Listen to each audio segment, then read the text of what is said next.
Hello, everybody.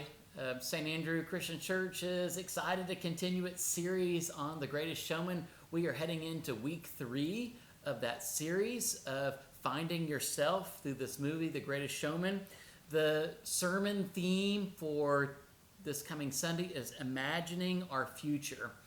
In the film, when Barnum is a young kid, he develops a friendship with a young girl and maybe a little bit of a love interest, but they become close to one another. And in that early formation of their relationship, their friendship together, Barnum sings a song entitled A Million Dreams, and he begins to imagine his future. He came from a life of poverty. He came from a life of not really seeming to have any role of importance.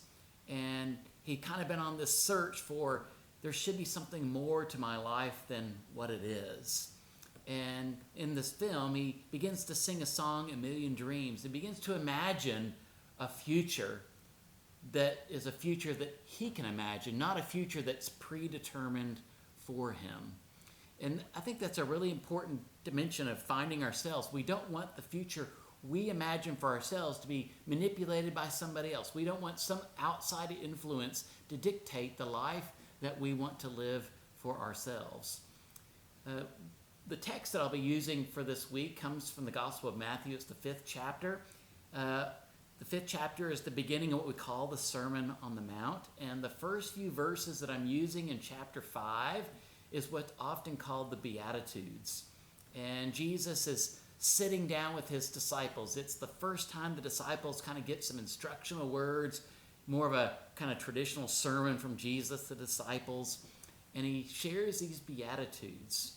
Blessed are those who, blessed are those who, blessed are those who. It begins to, using this phraseology of blessed are those, begins to cast out a vision of what this world will be like when these things come to fruition.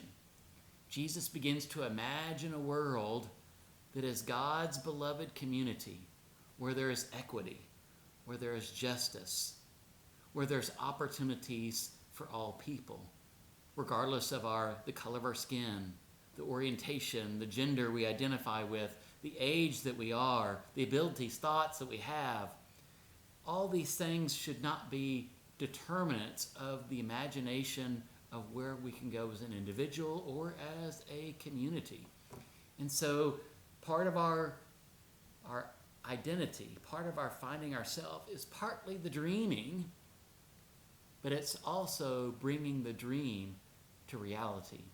And Jesus models that throughout his ministry, bringing people to not just thinking that it's possible, to living that reality. And so we'll think about that, imagining our future together on Sunday morning.